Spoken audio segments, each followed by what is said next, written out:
In my vision I saw what appeared to be a throne of blue lapis lazuli above the crystal surface over the heads of the cherubim. Then the Lord spoke to the man in linen clothing and said, "Go between the whirling wheels beneath the cherubim and take a handful of burning coals and scatter them over the city." He did this as I watched. The cherubim were standing at the south of the temple when the man went in, and the cloud of glory filled the inner courtyard. Then the glory of the Lord rose up from above the cherubim and went over to the door of the temple. The temple was filled with the cloud of glory, and the courtyard glowed brightly with the glory of the Lord. The moving wings of the cherubim sounded like the voice of God Almighty, and could be heard even in the outer courtyard. The Lord said to the man in linen clothing, "Go between the cherubim and take some burning coals from between the wheels." So the man went in and stood beside one of the wheels. Then one of the cherubim reached out his hand and took some live coals from the fire burning among them. He put the coals into the hands of the man in linen clothing, and the man took them and went out. All the cherubim had what looked like human hands under their wings. I looked, and each of the 4 cherubim had wheels beside him, and the wheels sparkled like beryl.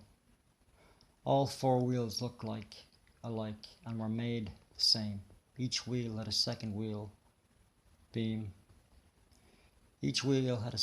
turning crosswise within it. The cherubim could move in any of the 4 directions they faced, without turning as they moved. They went straight in the direction they faced, never turning aside.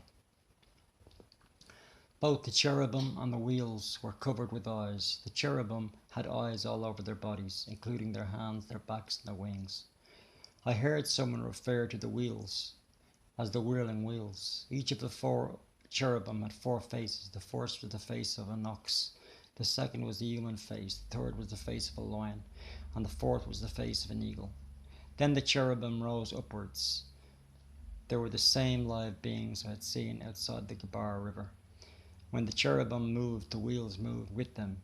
When they lifted their wings to the wheels, stayed beside them. When the cherubim stopped, the wheels stopped. When they flew upward, the wheels rose up, for the spirit of the living beings was in the wheels. Then the glory of the Lord moved out from the door of the temple and hovered above the cherubim. As I watched, the cherubim flew with their wheels to the east gate of the Lord's temple, and the glory of the God of Israel hovered above them.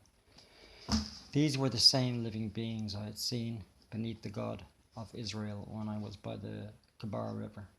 I knew there were cherubim, for each had 4 faces and 4 wings, and what looked like human hands under their wings, and their faces were just like the faces of the beings I had seen at the Gabar, and they travelled straight ahead, just as the others had.